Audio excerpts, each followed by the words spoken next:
앞에 여기 이번에 활성화 에너지 먼저 보면 그림 가를 보면은 기억이 들어갔고 니은이 나오는 거니까 기억이 반응물, 기질 할 수 있고 니은이 생성물이지. 보니까 크기가 따로 작게 있었는데 합쳐서 커졌으니까 이거 동화작용이고 나도 에너지가 커졌으니까 얘도 동화작용입니다.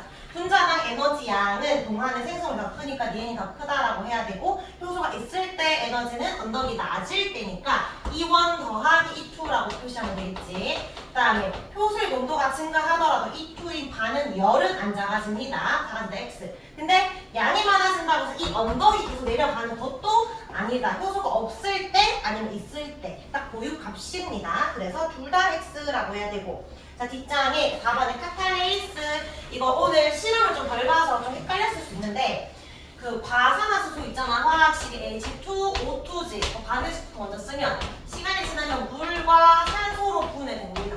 그리고 개수비 맞춰줘야 되니까 2 적어줘야 돼. 2대 1.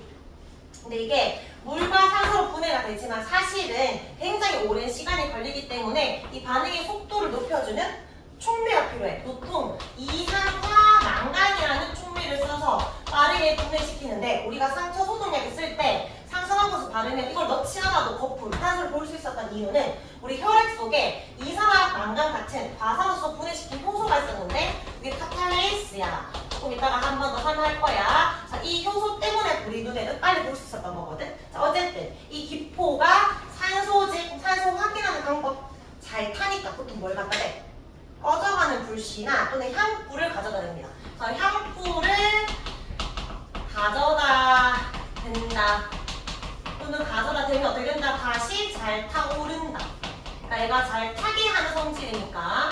그래서 우리가 수소 기체는 가연성, 연소가 가능한 기체고 얘는 연소를 도와주는 기체라고 해서 조연성 기체거든. 보통 불씨가 꺼지고서 잘 탄다? 산소를 안으로 확인할 수 있는 겁니다. 기포 확인 방법. 근데 이런 카탈레이스 이산화 망간이든 사라지는 게 아니라서 제일 사용 가능하다 했지. 시간 지나면 얘가 없어질 거지만 반응이 다 끝나고 나서 과산화수소를 또 넣어주면 또 반응시킬 수 있어. 이거 매번 넣을 필요가 없다는 거지. 그러니까 기포 발생이 끝난 시험만에는 뭐를 넣으면 과산화수소를 넣으면 다시 기포가 발생합니다. 자, 5번 넘어갈게요. 마찬가지 A가 효소고 이제 C가 결합기에서 내가 효기복이라고 할 때 화살표를 봐야 되잖아. B가 들어가서 A니까 B는 반응물이야. 이번에는 끊어졌으니까 이건 일종의 이화작용이라고 보면 되고 자, 그 다음 나 그래프에서 감소하고 있는 게 뭐다? 반응물. 쌤이 증가하는 게 있으면 그건 생성물이라고 했지? 그 다음에 나이 키가 효소라고 했어요. 원래 있다가 잠시 사라져다 있는 거. 근데 뒤집어진 게 효기복이라고 했지. 원래는 없다가 잠깐 반응할 때만 생기는 거. 자, 그러면 동그라미 기억이 반응물 B니까 B랑 연결. 동그라미 니은은 A랑 연결. 기긋은 C랑 연결하면 됩니다. 그 다음에 반응의 속도는 어떻게 뭐라고 했지? 농도 그래프에서 반응의 속도는 기울기라고 했지. 생성물이 없지만 반응을 보고 찾으면 돼. 얼마나 빠르게 감소하고 있는지. 기울기가 초반이 더 빠르니까 T1이 속도가 더 빠릅니다. 왼쪽 부등호. 근데 활성화 에너지는 고유값, 변하지 않는 값, 언제나 같다는 이라고 해주면 된다. 자, 우리 지난 시간에 여기까지 했고, 자, 뒷장에 선생님이 네 문제 넣어놨잖아. 일단 1번, 2번 빠르게 먼저 두 문제 풀어볼까?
이번에 A, B, C 중에 A가 누구야? A 효소잖아. B가 기질이고 그래서 얘가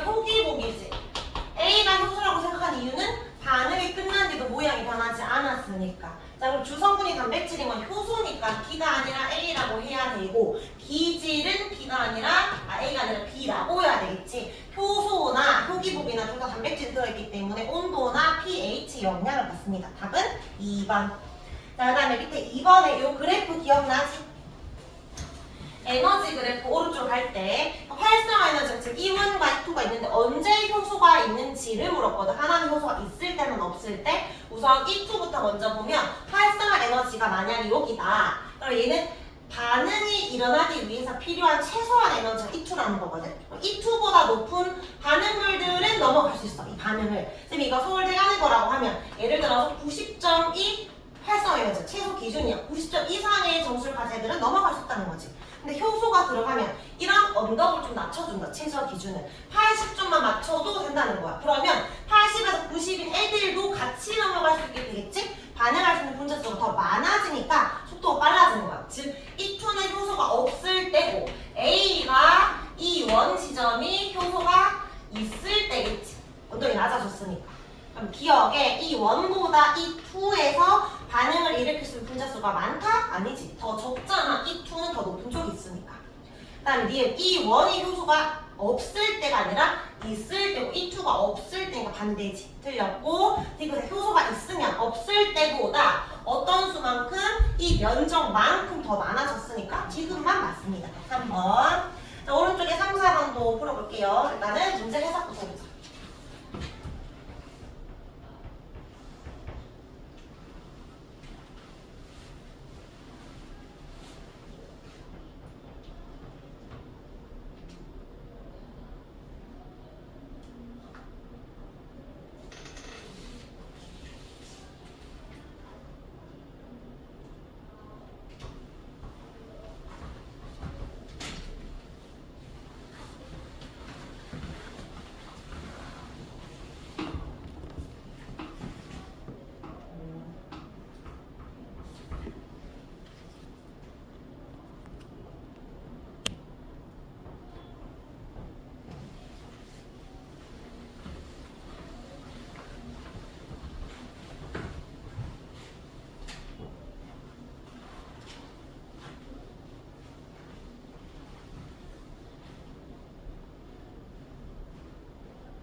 왜 니은이 맞는지는 알겠어.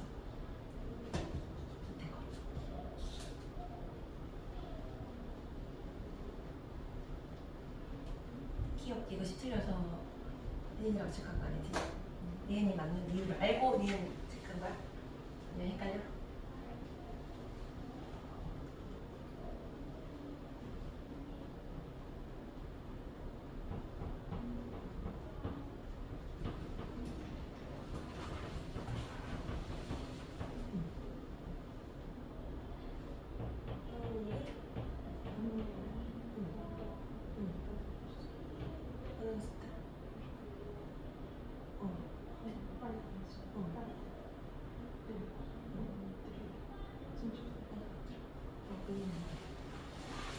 자, 3번 볼까? 자, 요거는 우리 지금 보니까 하나만 원래 배웠었는데 지금 막 볼록볼록 하잖아. 사실은 하나만 딱 알려준 거는 그냥 간단한 예시고 실제로 물질은 중간 생성 물질이 많기 때문에 계속 이런 식의 반응들을 하게 되는데 잘라서 보면 돼. 이렇게 잘라서.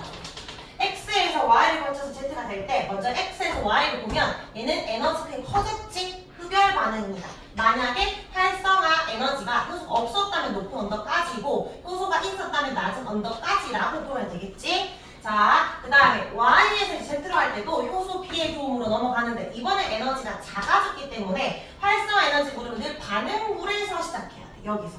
효소가 없으면 높은 언덕이고 효소가 있으면 낮은 언덕. 이런 식으로 활성화 에너지를 찾아주면 됩니다. 자, 그럼 기억에 효소 A의 기질은 반응물이잖아. A의 반응물은 그 전에 있는 거니까 X라고 해야 되고 그 다음에 A랑 B 모두 있다면 효소가 있다면 이랬으니까 낮은 언덕 찾으면 되지? 그때 활성화 에너지는 X, Y랑 YZ 중에 이 X, Y가 절대값이 더 크지? 그러니까 더 크다가 맞는 말이고 디귿에 X에서 Y 반응에서 반응열 물었거든? 반응열 물었으니까 이런 거는 뭐가 있을 때보다 크다 무조건 다 틀린 말이지. 언제나 일정한 값이기 때문에 답은 2번이 됩니다.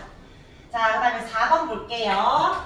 자, 가 그래프를 좀 잘 해석해야 되는데, 가는 우선 농도 그래프야. 생성물의 농도 그래프. 근데 시간이 지날 때 A도 증가하고 있고 B도 증가하고 있지만 B는 아주 천천히 증가하는 반면에 A는 빠르게 증가하니까 반응 잘하고 있는 건 A거든. 그래서 A가 효소가 있을 때고 B가 효소가 없을 때라고 해석해주면 돼.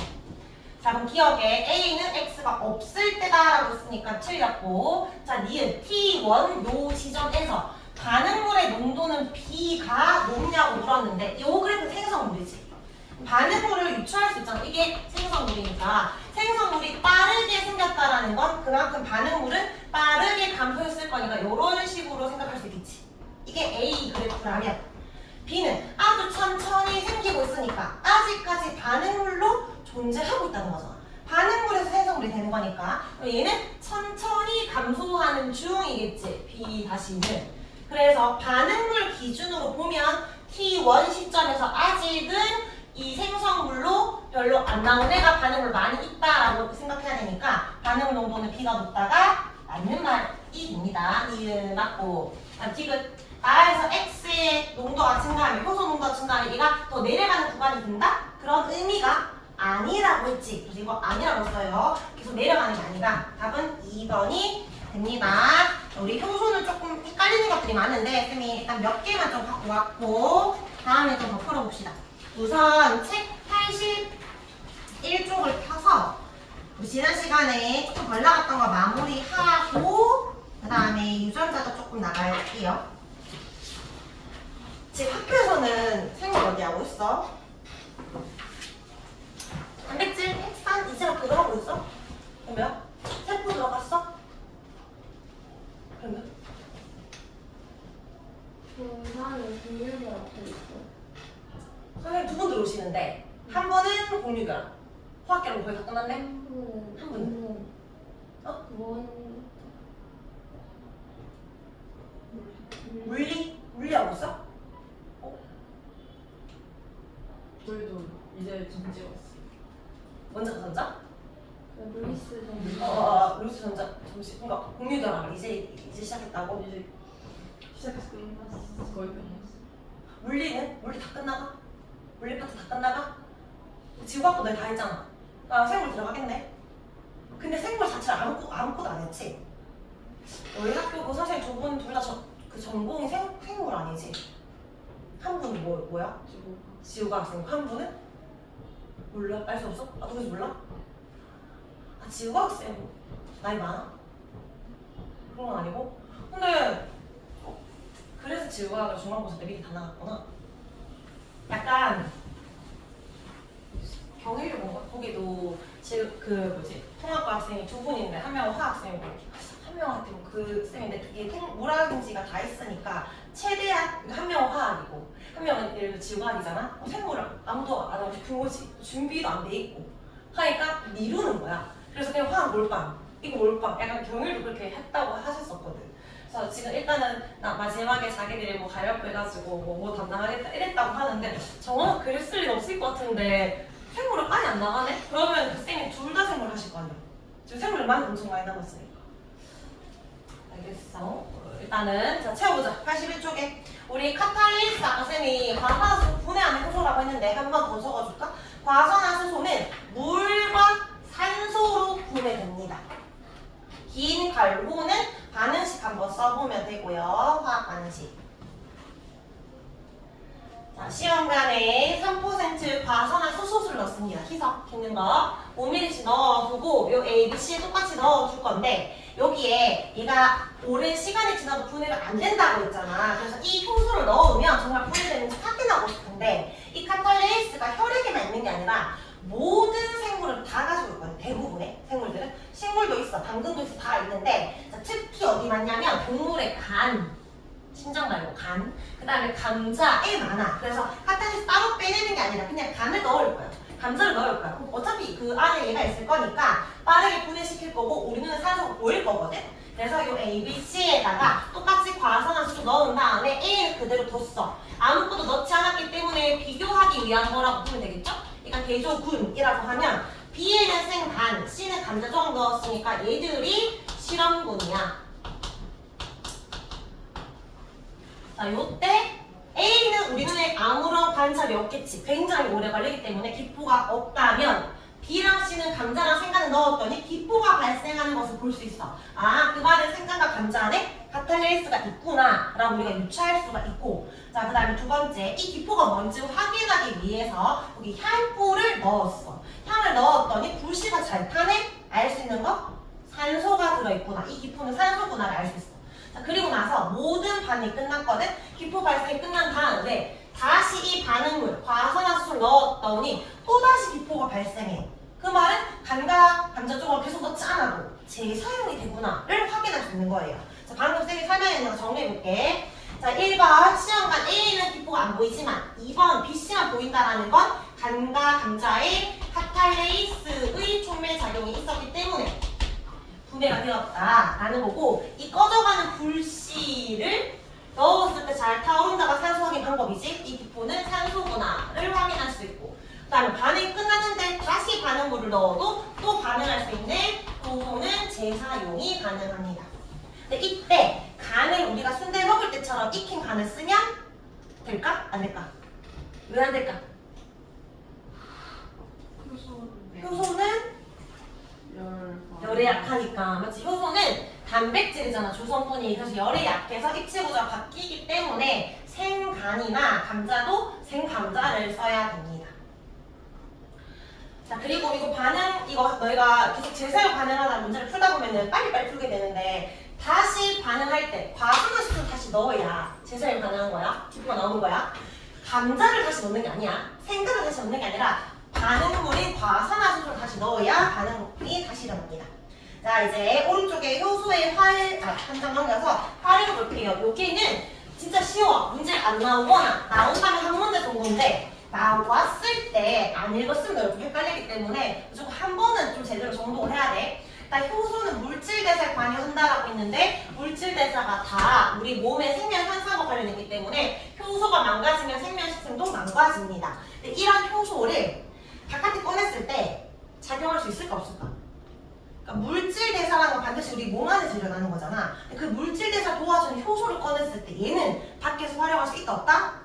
있더라. 그래서 효소는 생명체 밖에서도 작용이 가능하기 때문에 다양한 분야에 활용되는데, 좀 문제가 식품 분야에서 주로 많이 나오니까 식품 위주로 볼게요. 발효식품 들어본 적 있죠? 우리 김치 같은 거 다 발효잖아? 미생물 넣은 거야. 미생물 안에 있는 효소의 작용으로 이제 이게 발효가 되는 건데, 빵 같은 경우에는 항상 빵 반죽에 이스트를 넣거든? 그래서 이게 부풀어지는 건데, 그때 그 이스트가 효모야. 근데 애들 한 번씩 효모랑 효소로 먹어달라 이렇게 묻더라고. 이름이 비슷해서. 근데 효모는 곰팡이 같은 거야. 균류. 그러니까 얘는 생물이야, 생물. 단세포 생물.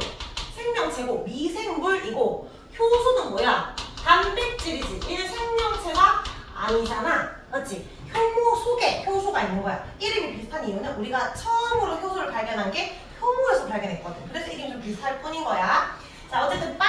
그러면 효소 관련된 거다 라고 찾아주면 되고, 그 다음에 고기 염육제. 그러니까 왜 우리가 고기 같은 거 막 불고기 같은 거 할 때 재운다고 하잖아. 과일 같은 거 넣어서 키위 갈아서 파인애플 갈아서 이 속에 단백질을 분해시켜준 효소가 있어서 좀 부드러워져. 그래서 재우는 거. 이것도 효소 활용하는 거. 그 다음에 식혜 문제가 한 번씩 나오는데, 너희 식혜 어떻게 만드는지 알아?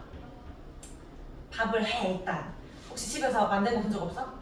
밥을 한 다음에 물을 넣어. 따뜻한 물을 넣고 엿기름을 넣어. 그리고 한 하루 놔두잖아? 그러면 얘들이 분해가 돼 있어, 엿당으로. 근데 우리가 그 탄수화물에서 녹말은 다 나누잖아. 얘는 단맛이 없어. 근데 얘를 분해하면 뭐가 돼? 엿당이 되지. 엿당부터는 단맛이 있어. 더 분해하면 뭐가 돼? 포도당이 되잖아. 포도당도 단맛이 있어. 둘 다 물에 녹게 된단 말이야. 그러니까 밥을 엿당으로 만들면 달달해지거든. 그래서 엿기름을 넣어서 분해시키는 거야. 근데 우리도 왜 밥 먹을 때 맨밥만 먹어봐봐. 처음에 안 달거든? 근데 먹다 보면 침 속에도 아밀레이스가 있잖아? 이 녹말을 분해시키면 엿당이 바뀔 거라고. 밥이 좀 달달하게 느껴질 거야. 그래서 여기 엿기름 속에 아밀레이스가 있기 때문에 이 효소 작용으로 얘가 바뀌는 거지. 근데 만약에 진짜 급하면 우리도 막 침을 뱉어가지고 할 수도 있겠지만, 침 속에 여러 가지 바이러스나 세균들이 많으니까 그렇고, 좀 아밀레이스가 다량 함유되어 있는 엿기를 넣은 거지. 근데 이게 계속 놔두면 계속 분해가 되니까 효소 일부러 변성시키는 거야. 팔팔팔 끓여. 더 이상 분해되지 말라고 엿당을 만들어놨으면. 그리고 차갑게 만들어서 먹는 게 식혜야.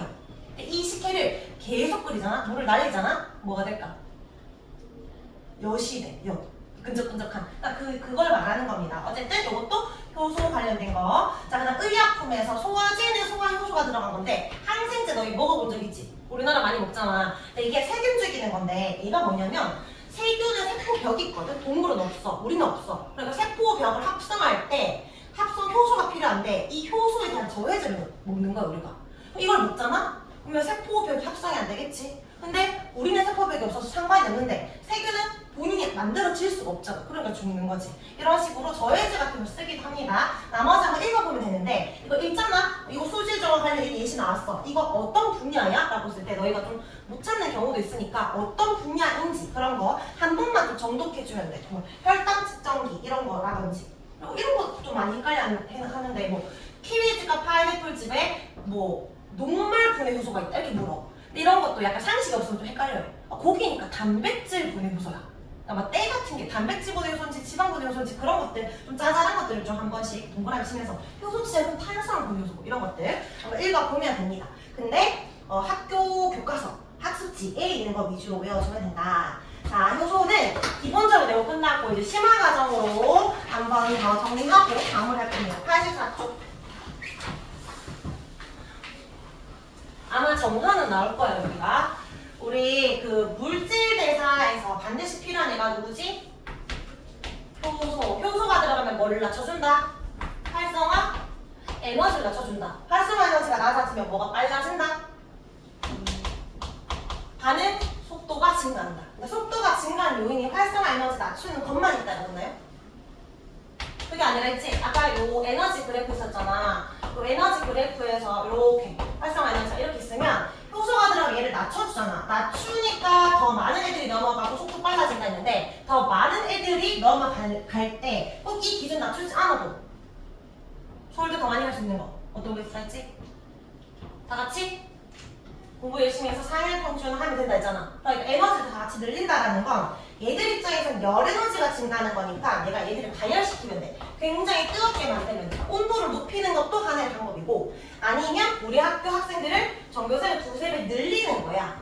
그러면 아무래도 넘어갈 애들이 더 많아지겠지. 그러니까 반응물, 다른 말로 두 글자. 기질. 기질의 농도를 증가시켜주면 속도가 빨라집니다. 지금 쌤이 하고 싶은 건 뭐냐면 그래프가 우리 에너지 그래프 봤지? 자, 그 다음에 농도 그래프 봤어요. 농도 증가하는 거 이거 반응물 아니 생성물 감소하는 거 뭐 반응물 이런 거 봤었잖아. 근데 오늘 속도 그래프 볼 거야. 속도 그래프 언제 반응 속도가 빨라지는지 이 요인을 볼 건데 요 세 가지 중에서 제일 중요한 건 기질의 농도야. 그래서 기질의 농도에 따른 속도 그래프가 제일 중요하고요. 얘는 안 나오고 효소도 있어야 얘를 낮추니까 속도가 빨라질 거 아니야. 근데 우리가 효소의 주 성분이 뭐라고 했지? 단백질. 근데 단백질은 뭐에 약하다? 열에 약하다. 즉 온도가 너무 높아지면 망가져. 또 산성에도 여기 손대면 망가지잖아. 그리고 pH라고 해. 이건 우리 나중에 그 3년간 때 배울 거거든. 수소 이온 농도 치수라고 하는데 그냥 지금은 산성도라고 생각하면 됩니다. 여기 뭐지? 여기 식초를 뿌린다든지 세제를 뿌리면 얘들이 또 변성될 수 있다는 거야. 어쨌든 얘들이 가해지면 효소가 망가질 거니까 얘가 안 낮아지면 속도도 내려갈 수 있잖아. 그래서 얘들의 영향도 받아. 근데 요 1번은 그냥 가볍게 보면 되고 요 3번을 좀 잘 보면 돼. 언제 속도가 변하는지 요 1번 3번을 좀 볼게요. 자, 1번은 온도랑 pH는 방금 말했어. 주성분이 단백질이라서 특정 온도나 pH가 벗어나게 되면 입체 구조가 바뀌니까 표기국이 안 만들어져서 활성 에너지가 안 낮아지니까 반응 안 일어납니다. 그래서 일반적으로 온도가 적당히 올라갈 때는 속도가 잘 일어나니까 빨라지겠지만 특정 온도 이상이 되면 뜨거워지니까 여기서 효소가 변성이 돼. 망가진다고. 그래서 급격히 감소해. 반응을 못한다는 거야. 변성이 된다는 건 다시 돌아갈 수도 없다는 거야. 우리가 다시 돌아가는 걸 역반응이라고 하거든. 역반응이 가능한 걸 가역반응이라고 해. 이거는 불가능하니까 비가역적이다. 다시 돌아갈 수가 없다는 말이야. 혹시 중학교 2학년 때 공부 잘했어? 중2 때 광합성 공부했던 거 기억나? 광합성에서 그 언제 광합성이 잘 되는지 모를 때 빛의 세기가 있고 이산화탄소의 농도가 있고 온도가 있었는데 그때 너희가 중2 때 배우는 게 빛의 세기도 빛이 세지면 세질수록 광합성 잘 되지만 더 이상 증가하지 못하는 구간이 있고 이산화탄소도 증가가 더 이상 증가하지 못하는 구간이 있고 근데 온도만 너희가 이렇게 돌고 있었단 말이야. 그때도 감소한다 이렇게. 근데 이게 이거랑 같은 맥락이야. 광합성뿐만 아니라 모든 물질 대사는 효소와 관련하기 때문에 이런 양상이 됩니다.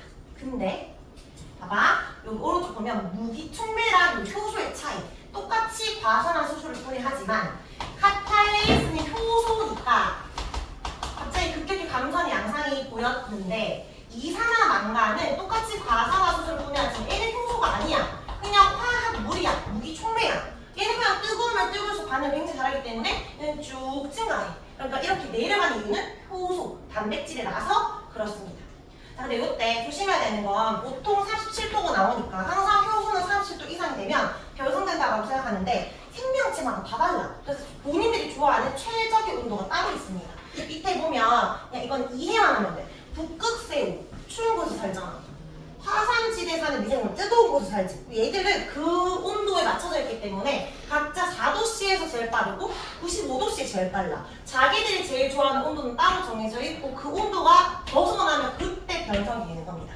알겠죠? 무조건 37도가 절대적인 속도는 아니에요. 자, 마찬가지 pH도 우리가 알고 있는 아밀레이스 침 속에 들어있는 요 효소는 중성일 때, 즉 pH가 7이라는 숫자에서 제일 반응 잘해. 얘는 7보다 높아져도 변성이고 낮아져도 변성이거든? 둘 다 변성. 근데 햅신 기억나? 우리 위에서 단백질 분할 효소거든? 얘는 산성이거든. 그래서 오히려 pH 산성일 때 반응 제일 잘하고 산성이 아니라 올라가 버리면 오히려 망가져. 그러니까 효소들마다 좋아하는 pH가 따로 있다. 그래서 각자 자기들이 좋아하는 온도랑 pH가 정해져 있다. 그때부터 빠르다. 그게 답니다. 자, 이제 오른쪽에 기질의 농도 볼게요. 선생님 별표 쳐놨지? 여기가 중요해. 기질의 농도, 즉 반응물의 농도를 말하는 건데 반응물의 농도는 일단 전제 조건. 효소의 농도가 일정할 때 이야기할 수 있어. 효소의 농도가 일정하다면 반응물의 양이 증가하잖아? 반응 속도가 증가해. 근데 더 이상 증가하지 못하고 일정해질 구간이 생겨. 똑같지? 웬만한 어떤 요소든 간에 걔들이 많아지면 계속 증가하지만 더 이상 증가하지 못하는 구간이 있어. 이게 다 효소랑 관련돼서 그런데 자, 일단 얘는 이해가 될 거야. 반응물이 많아지면 속도가 조금씩 증가하는 효소가 없을 때 효소가 있으면 속도는 확 증가하지만 더 이상 증가하지 못한대. 왜 여기서 일정해졌는지를 이해하면 되거든. 아까 쌤이 효소가 농도가 일정할 때라고 했으니까 효소를 쌤이 3개만 그려볼게. 3개로 한정을 딱 지어놓고 반응물의 농도, 기질의 양이 점점 많아질 때를 생각하는 거야. 만약 기질이 1개이다. 그러면 반응할 수 있겠지. 하나를 잘라. 근데 만약 기질이 2개가 되었어. 동시에 2개를 자르니까 속도는 빨라지겠지. 그냥 가볍게 2라고 해볼게. 속도 2. 근데 기질이 3개가 있으면 속도는 3이야. 근데 기질의 양이 점점 많아지더라도 4, 5로 증가하더라도 속도가 4, 5가 될 수 있었어? 없지. 왜? 효소가 3개밖에 없으니까. 즉 모든 효소가 반응에 관여하고 있으니까 더 이상 효소가 얘를 자를 수가 없단 말이야. 물론 이거 반응 끝나도 자르겠지. 근데 최대 속도가 3에서 유지가 돼. 그러면 모든 효소는 그 기질과 결합을 하고 있기 때문에 이걸 포화 상태에 이르렀다라고 해. 더 이상 증가할 수 없다는 거야. 그래서 여기 보면 S1일 때는 아직까지 효소가 충분해. 기질이 좀 별로 없는데. 여기 S2부터는 지금 효소가 몇 개 없지? 기질이 많아서 더 이상 속도가 증가할 수 없다. 그런 개념이야. 그럼 여기서 질문. 요 나 구간에서 속도를 높이고 싶어.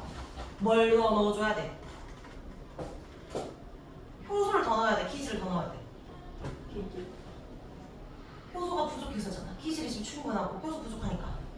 아, 그거. 효소를 더 넣어줘야 되고 요 가 구간에서 속도를 올리고 싶으면 이때는 기질이 부족한 거잖아. 효소가 더 남아있고. 그러니까 기질을 더 넣어주면 속도가 증가한다. 이렇게 말할 수 있어요. 자, 요거 숫자로 좀 더 적어볼게. 반응물이 1개 있고, 여기 2개 있고, 3개 있고, 4개 있다라고 해볼게. 이게 지금 기질이잖아. 반응물 농도. 효소가 만약에 3개밖에 없어. 3, 3, 3, 3이야. 자, 그러면 이때 최대 속도는 얼마야? 1개, 2개, 3개. 더 이상 증가할 수 없다 했잖아. 3에서 유지지. 맞아? 여기 쌤이 효기복 볼 수 있게 효기복 적어봐. 여기서 만들 수 있는 효기복수 몇 개? 하나. 효소가 3개 있고 기질 2개면 만들 수 있는 효기복은 2개. 효소가 3개고 기질도 3개고 효기복수는 3개. 근데 처음 최대로 만들 수 있는 수 기질이 4개가 되더라도 효기복 몇 개에서 멈춰? 최대가? 네. 3개밖에 없지? 이 효기복 수가 뭘 의미하는 거냐면 반응 속도랑 똑같아. 동시에 3개가 만들어졌다는 거니까 속도는 3까지 올라갈 수 있다 이 말이야. 그래서 이게 초기 반응 속도랑 효기 복수랑 비례해.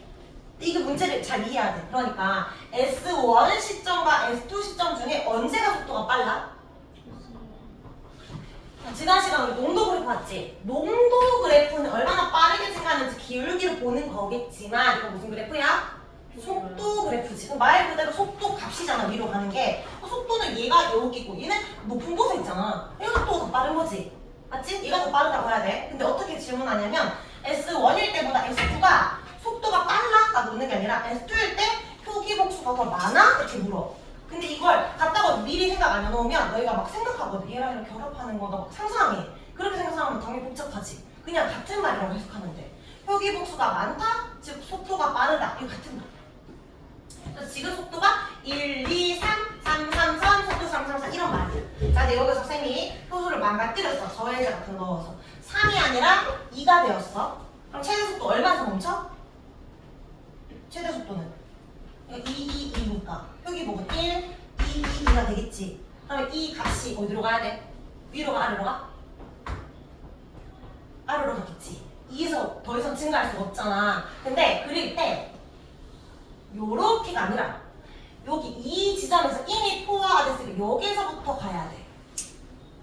그러니까 포화된 지점이 길이가 요 구간이 어떻게 된다? 더 짧아진다라고 해석해야 됩니다. 그렇죠? 포화된 구간의 길이는 짧아지게 됩니다. 효소수가 줄면 효소수가 많아지면 당연히 더 뒤로 가게 됩니다. 자, 방금 쌤이 여기서 좀 중요하게 말한 건 얘거든? 얘를 꼭 기억해야 돼요. 여기 밑에 표기복수가 많을수록 반응 속도가 빠르다. 이거 잘 이해하기. 자, 그럼 이거 ES 문제 풀어보겠습니다. 문장 넘겨가지고 세 문제 있는데 처음에 S1, 2, 3와 나에 있는 A, B, C 연결.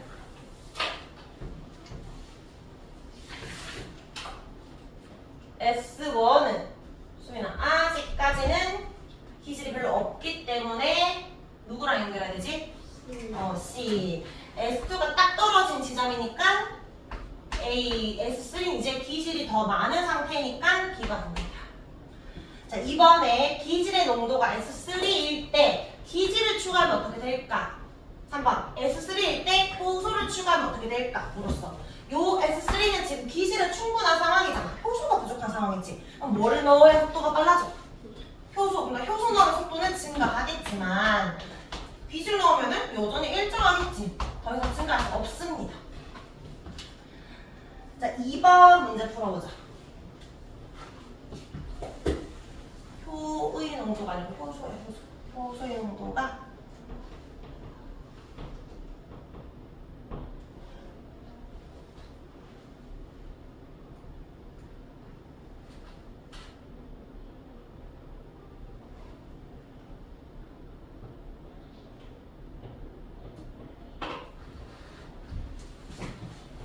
못 적었어? 뭐라 적었어? 2번은 답이 뭔데? 1점? 3번은? 1번에 있습니다. 3번은? S3가 지금 뭐가 충분한 상황이야? 효소. 지금 X축 그래프를 봐. 기질의 농도잖아. 효소가 일정할 때 기질량이 점점 많아지고 있는 거지. 효소는 딱 정해져 있고. 그러니까 지금 기질만 충분하지. 효소 부족하지. 그러니까 뭘 넣어줘야 돼? 효소 넣어야 속도 빠르겠지. 반대지. 3번이지 뭐. 2번이 1점. 응? 반대 아니야? 네? 반대 아니야? 2번은 기질 추가했다며. 3번은 효소 추가한 거니까. 효소 추가해서 또 빨라지지.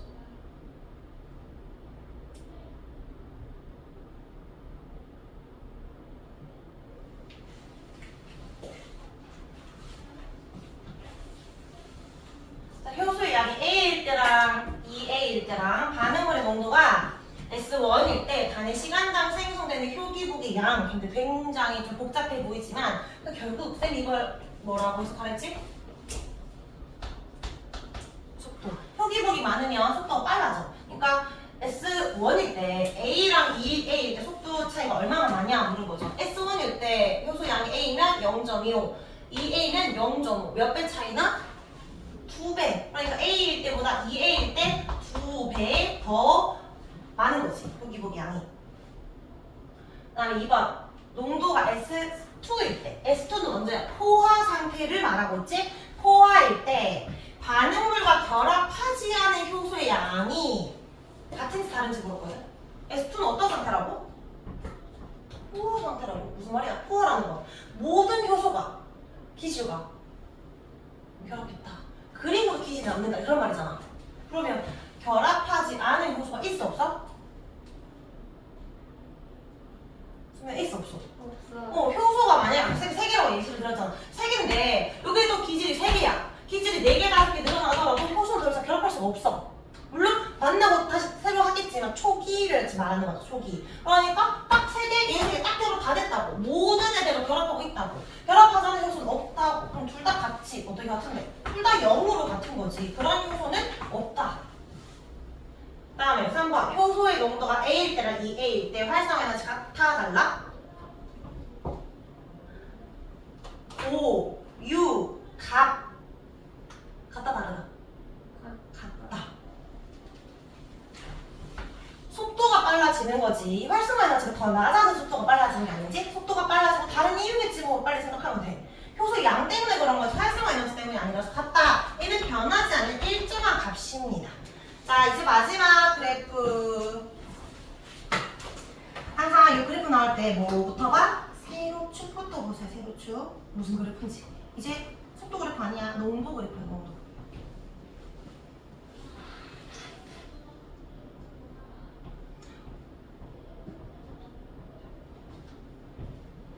네.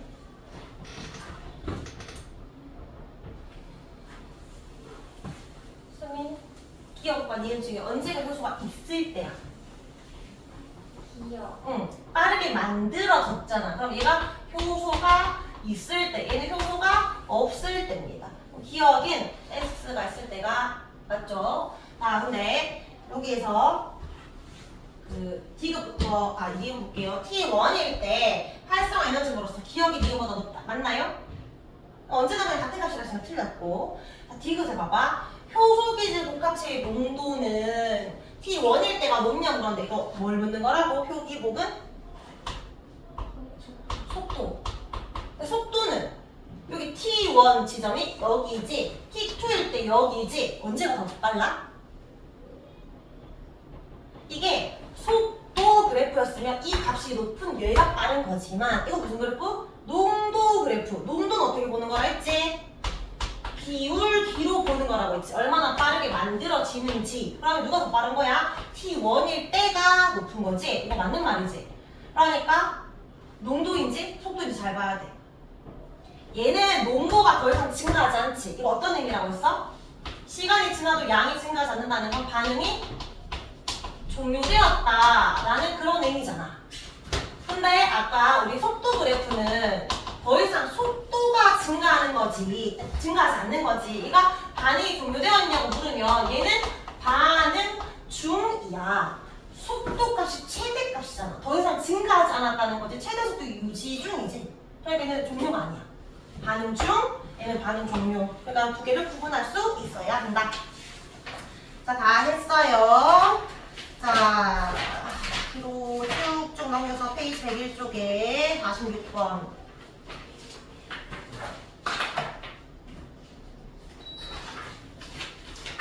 효소 이용한 실험 볼까? 다음은 감자즙을 이용한 실험입니다. 감자즙 안에 카탈레이스 있는 거 알죠? 자, 이 바람을 빼고 풍선에 1cm 간격을 두고 점을 찍었대.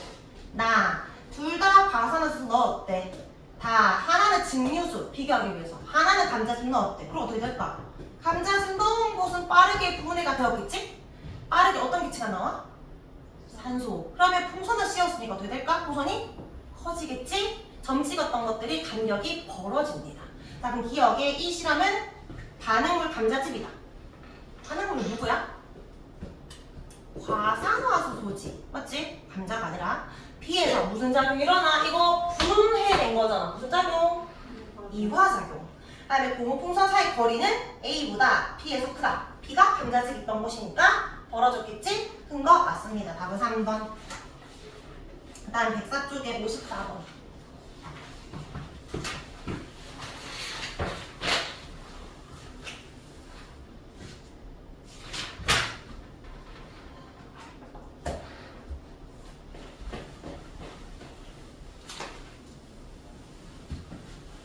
효소랑 관련 없는 거 몇 번?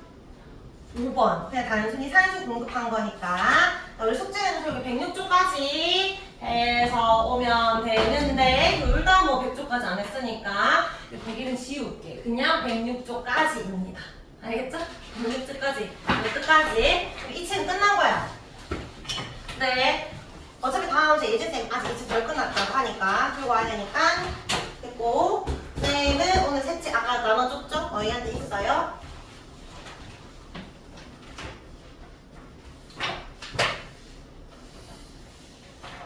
거기 290쪽 어떻게 하면 됩니다.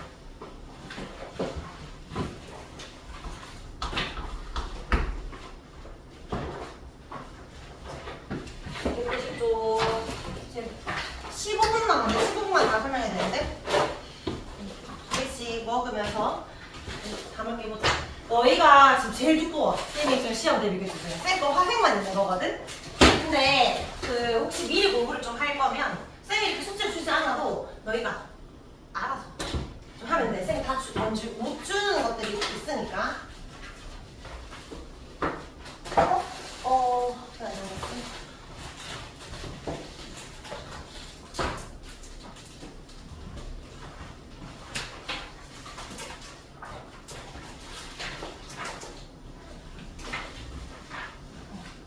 우리 요 파트가 생명실험 파트가 소단원이 3개가 있거든.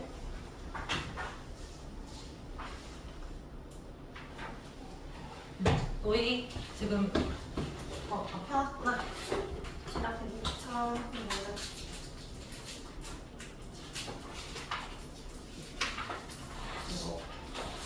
너희 시험 뭐냐? 진짜 많지? 근데 여기 원소 주기성, 이온결합, 분리결합 다 있고 지각과 생명체 한번 나가야 되고 단백질학습 했고 기본 단위 한번 복습할 거고 이거 최근에 효소 했잖아. 이거 효소 했잖아. 오늘 이거 할 겁니다. 정보의 흐름. 근데 이거는 양이 많아서 오늘 조금 해놔야 다음 시간에 다 할 수 있어서 최대한 오늘 조금 먼저 볼 건데 생명 시스템에서 첫 번째가 세포 파트고 두 번째가 효소 파트고 세 번째가 이 유전자 파트입니다. 유전자 파트. 그래서 여기에 정보의 흐름이랄 때 이 정보는 무슨 정보? 유전 정보. 그럼 유전 정보를 가지고 있는 애가 누구야? 유전 물질. 유전 물질. 그럼 뭐라고 해? 두 글자로? 핵산. DNA나 RNA 같은 걸 말해. 그러니까 이거 우리 2단원에 있는 거거든. 다시 나옵니다. 근데 어차피 너희는 뭐 다시 나오는 게 아니라 그것도 공부하고 이것도 공부해야 되는 거고 다른 학교 애들은 중간고사 쳤던 건데 까먹으면 안 되고 다시 치자 이런 거거든. 여기 앞에서 배웠던 핵산의 구조를 기억하고 있어야 이 내용을 잘 설명할 수 있어. 다시 한 번 더 정리해볼까? 빈칸 쳐보자. DNA랑 RNA 차이. DNA는 무슨 가닥? 이중 나선 가닥 구조인데 보통 가닥 생략하고 이중 나선 구조라고 하고 RNA는 한 가닥만 있잖아. 이런 걸 단일 가닥 구조라고 하죠. 그 다음에 RNA는 당이 뭐였지? 라이보스였다면 DNA는 앞에 뭐 붙었지? 디옥시 라이보스였죠. 리보스인데 이거 바뀌었으니까. 그 다음에 염기의 종류. DNA는 염기가 R인, A, 구안인, G, 사이토신, C라고 하고 하나 더 있었잖아. 뭐 있었죠? T 있었지. T를 뭐라 불렀지? 타이민. 근데 RNA는 아데닌, A, 구안인, G, 사이토신, C가 있는데 하나 더 있지. T에 대신 뭐가 있지? U가 있고 얘 이름은 유라실입니다. 유라실. 그러니까 요 파트에서 사실 당은 잘 안 붙지만 연계는 어차피 알고 있어야 되고 어차피 너희 다 공부해야 되잖아. 이게 DNA 기본 단위가 이렇게 생긴 애지. 얘가 인산, 당, 연기. 근데 이 애들이 모여가지고 이렇게 사실 되는데 요 당이 라이보스로 이루어져 있으면 RNA, 디옥시라이보스로 이루어져 있으면 DNA. 근데 염기가 1대1대 대응할 때 A가 올 수도 있고 G가 올 수도 있지만 DNA는 T가 온다면 RNA는 요 자리에 T가 없고 U가 올 수 있다. 그런 말이었어요. 그 다음에 DNA의 기능은 뭐다? 정보를 저장한다면 RNA는 정보를 전달합니다. 자, 근데 그때 쌤이 유전 정보를 어디에 저장한다라고 했는지 혹시 기억나? 어디다가? 염기 화요. 서열에다가. 염기 서열에 정보를 저장합니다. 예를 들어 볼게. DNA가 얘가 지금 요 골격은 인산과 당연한 골격이고 얘가 지금 염기들이야. 염기들끼리 마주보고 있는 염기쌍. 요 염기가 A, T, T, C 네 종류가 있는데 인간들마다 다 달라. 우리는 이렇게. 근데 만약에 이렇게 한쪽이 있잖아. 맞은편에 요 염기는 어떤 결합하면 되지? 어떻게 결합하면? 상호적으로. A가 오면 누가 온다? T. 그 말은 T가 오면 A. T가 왔으니까 A. 그다음 C가 오면 C. C가 오면 G. 이런 식으로 짝꿍이 정해져 있어. 이걸 상호적 결합을 하거든. 근데 우리가 이 네 종류밖에 없지만 다 다르게 생기는 거는 이 서열이 다 다르다는 거잖아. 근데 이 DNA가 굉장히 긴데 이 안에 우리의 모든 형질을 담고 있어야 돼. 예를 들어서 여기서부터 여기까지는 내 눈동자 색깔을 결정하는 정보면 여기서부터 여기까지는 내 손톱 모양, 여기서는 내 성격, 뭐 여러 가지를 결정하는 정보가 있어야 되겠지? 이때 여기에 눈동자 색깔을 결정하는 정보에서 갈색의 정보가 있었어. 근데 만약에 T랑 A 같이 바뀌어 자리가 A, T로. 이거 갈색 만들 수 있어? 없어? 없다는 거지. 그래서 쌤이 그때 이거를 D역, 이거를 U, CU를 하면 이거 구의 정보지만 A랑 T가 바뀌면 쑥이 돼버리잖아. 완전 다른 정보라고. 이 서열에 따라 정보가 저장되어 있다. 그런 의미로 해석하면 됩니다. 자, 이거 핵선할 때 했던 내용이었고, 자 이제 두 번째 유전자와 단백질의 관계를 볼 건데, 자 뭐부터 구분해야 되냐면 여기에 염색체, DNA, 유전자가 어떻게 다른지 구분해야 돼. 자 일단 세포부터 시작합니다. 세포 중심엔 핵이 있죠. 핵 속 유전 물질이 있는데 자세히 현미경 들여다보면 염색체가 보여. 사람은 염색체 몇 개 있어? 까먹었어? 46개야. 몇 쌍이라는 거야? 23쌍. 이거 우리 조3 때 배웠던 거고 이 파트 안 나와. 어쨌든 23쌍이라는 거야. 엄마한테 몇 개?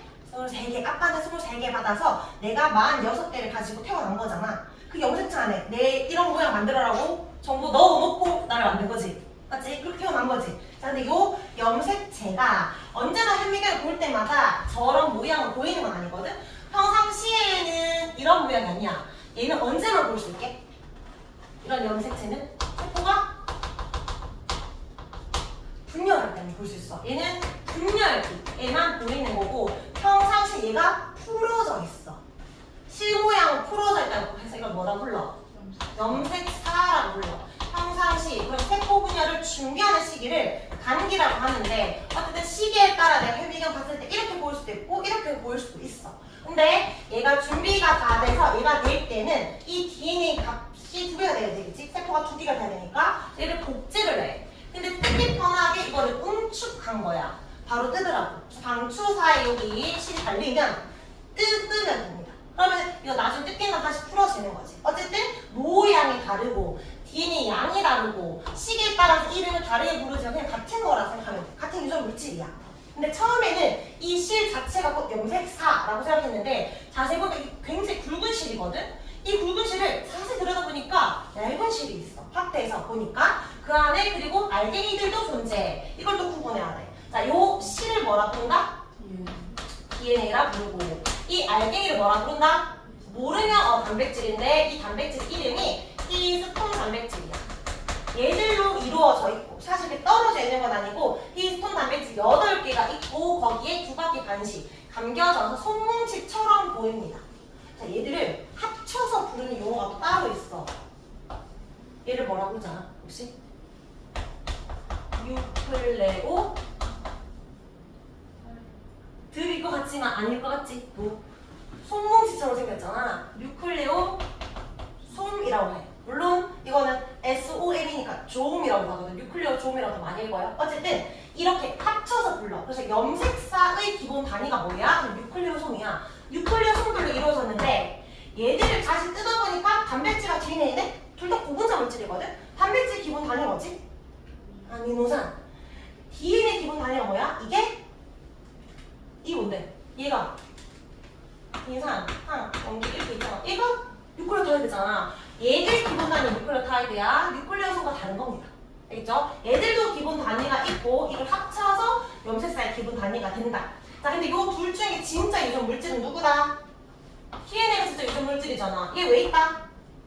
실이 너무 기니까 구조적으로 안정화 시켜주는 역할이지. 얘가 길면 두 바퀴 반씩 감아서 좀 짧아지게도 만들고 응집도 잘 되게 하는 겁니다. 어쨌든 얘가 유전 물질. 근데 이 가느다란 실 자체로 또 끝날 줄 알았는데 또 현미경이 발달해서 더 확장돼 보니까 어떻게 보이더라? 이 실이 이렇게 이중나선 구조로 보이더라. 얘들이 염기쌍이고 얘가 인산과 당을 의미하는 거였지. 아까 말했던 ATGC 맞은편에 상호적 결합을 하고 있더라. 자, 그러면 아주 긴 DNA가 있어요. 근데 여기에서 나를 드러내는 모든 형질들이 다 담겨 있어야 돼. 여기서부터 여기까지는 아까 뭐 깃불 모양, 여기서 여기까지는 코 모양 이런 거 있잖아. 이거는 눈동자 색깔 등등등. 이렇게 어떤 형질을 결정하는 정보가 있는데 얘를 뭐라 부르냐면 이런 부분을 유전자라고 불러.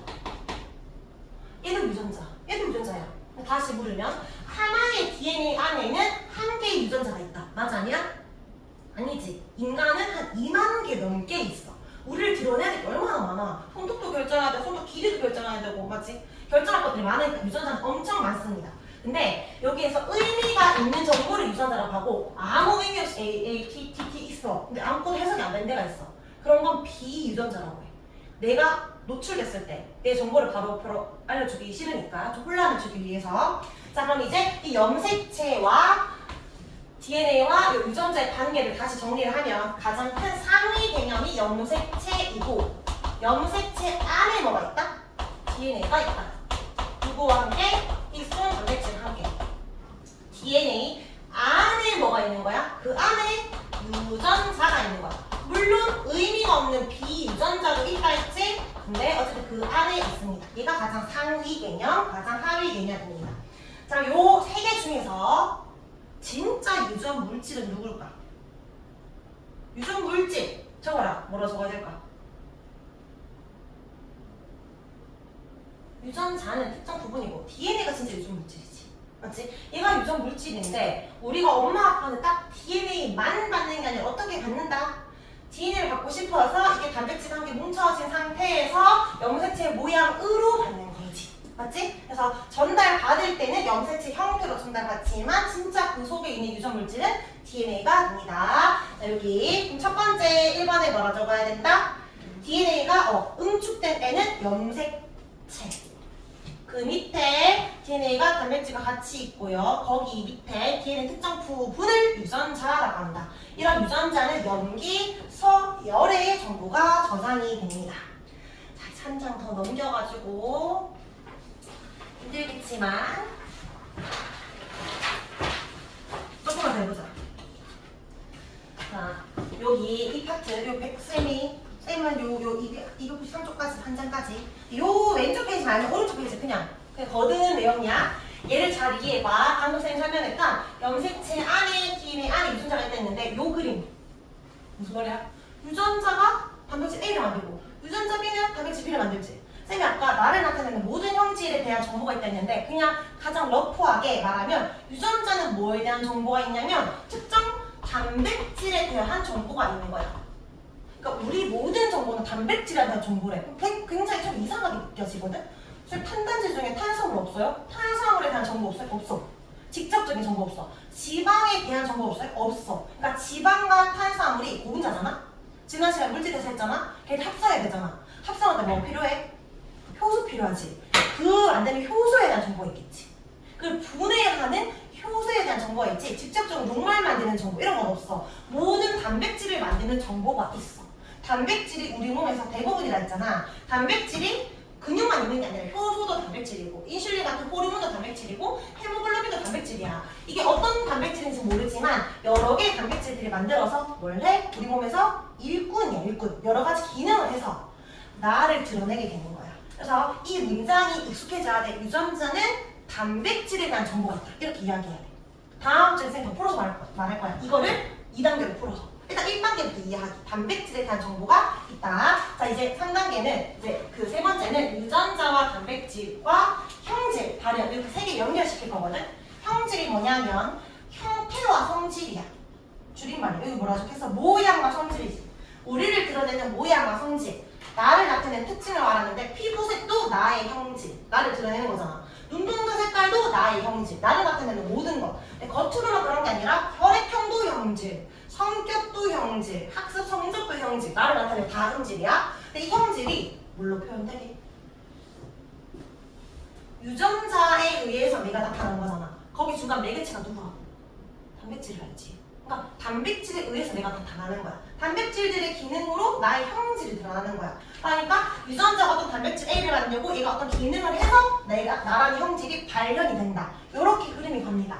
자, 흐름만 이해하면 돼. 자, 유전자에 저장된 유전 정보에 따라 어떤 단백질이 만들어지는데 단백질들은 입체 구조를 가지면서 어떤 기능을 하잖아. 이 기능을 수행하면서 여러 형질이 나타나는 거예요. 거꾸로 갈게. 자, 갈색과 흰색의 당나귀가 있어. 털색이 다르지. 이건 피부색이다. 피부 또는 털색은 형질이 다른 거야. 왜 형질이 달라라고 물으면 뭐라고 해야 돼?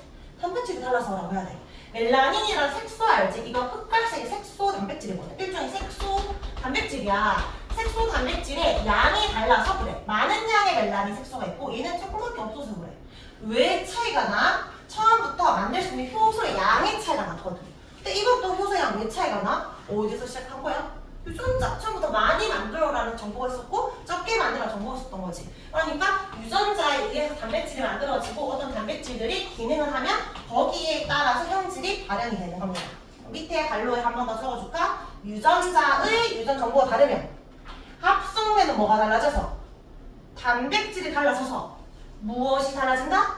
형질이 달라진다. 이 흐름. 근데 이거는 이번에 개정에서 있었고 선생님이 작년까지 이 그림으로 설명했던 거거든. 똑같은 말이지. 다른 거 하나도 없어. 그냥 갈색 눈동자랑 파란 눈동자랑 다야. 사회에는 파란색 색소가 있는 게 아니라 멜라닌 색소가 별로 없어서 갈색 덮이지 않으니까 파랗게 드러날 뿐입니다. 자, 그러면 여기 밑에 OX 문제. 유전자는 멜라닌 색소를 합성하는 정보를 가지고 있다. OX. 이거 X야. 조심해야 돼. 뭐에 대한 정보를 갖고 있어? 얘에 대한 정보. 이거 뭔데? 효소잖아. 그러니까 멜라닌 색소를 합성하는 효소에 대한 정보가 있는 거지. 이 멜라닌 색소를 만드는 정보를 갖고 있는 게 아니야. 근데 선생님이 강조하니까 애들이 무조건 효소인 줄 알아. 근데 여기에 하필 단백질이 효소였을 뿐인 거고 여기에 바로 헤모글로빈이 만들어진 그림이 나왔어. 여기 헤모글로빈 생성 나왔어. 근데 또 너희가 굳이 헤모글로빈을 합성하는 효소에 대한 정보가 이렇게 보이는 게 아니고 이 유전자가 어떤 정보를 갖고 있는지 여기에서 해석하는 거야. 우연히 얘가 또 단백질이어서 헷갈렸던 것 뿐인 거고. 알겠지? 바로 뒤에서 보는 거예요. 그림 볼 때. 자, 그 다음에 요 밑에는 한번 이해만 하면 돼. 아까는 뭐 갈색, 흰색이 색소가 부족했다고 할 수 있는데 아니 이 유전자의 연기가 이런 식으로 있다가 하나 사라졌다. 그러면 유전자에 이상이 생겼으니까 얘가 안 만들어지겠지. 이 색소 못 만들겠지. 색소가 만들 수가 없으니까 전체적으로 하얗게 되는 거야. 이런 일종의 병이 되는 거지. 사람도 약간 허연 사람 있는 거 알지? 알비노층이 하거든. 색소를 못 만들어서 눈동자 색깔도 좀 허옇고 머리카락도 하얗고 털색도 하얀 사람. 근데 동물도 있잖아. 알비노증 같은 일종의 병이야. 근데 이게 다 유전병인 거지. 유전자에 이상이 생겨서 그렇다. 저당분의 효소 없으면 어떻게 될까? 유전자가 고장나면 분해 못하겠지. 우유 같은 거 먹을 때 늘 설사하는 효소가 없으니까. 근데 이거는 사실 선천적으로 나이가 들면 원래 없어져야 되는데 오히려 유럽에 워낙 우유를 많이 먹으니까 남아 있다고 하더라고요. 자, 다 했고 뒤에 이거 세 문제 하고 마치자. 이거하고 마칠게. 자, 1번에 이중나선 구조고 유전 정보를 저장하는 물질 DNA. 자, 그 다음 DNA 특정 부분 유전자. 그 다음에 3번인 걸까? 유전자에 저장된 유전 정보에 따라 합성되는 물질. 이게 또 특정 기능을 한대. 또 이것 때문에 형질이 변했는데 이 중간 매개체는 뭐다? 단백질. 단백질을 만들고 단백질에 의해서 어떤 기능이 되고 단백질에 의해서 내가 나타나는 거야. 자, 기억의 디귿. 기억이 뭘까요?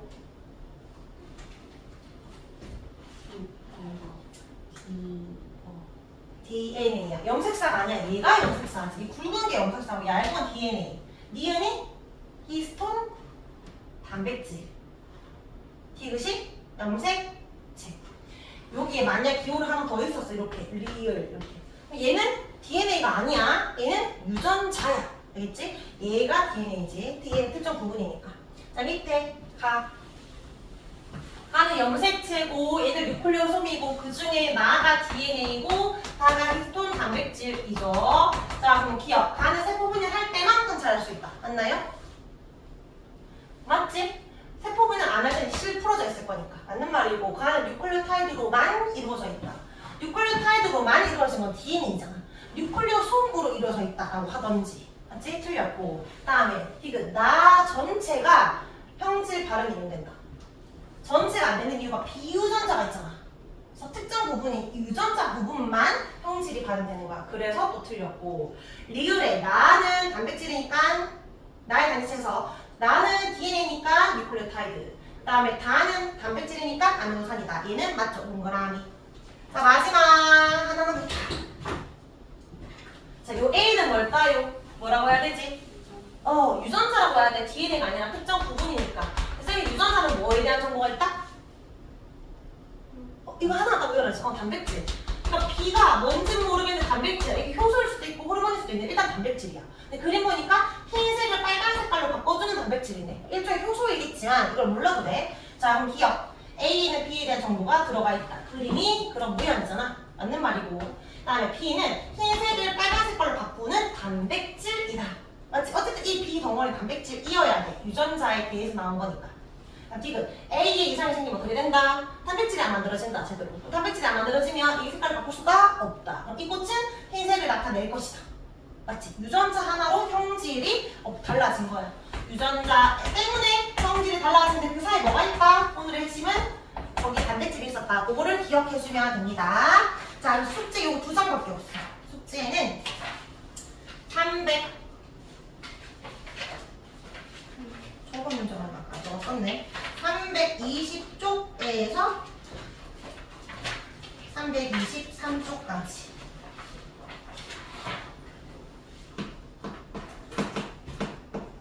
두 장밖에 없으니까 풀어서 오면 됩니다.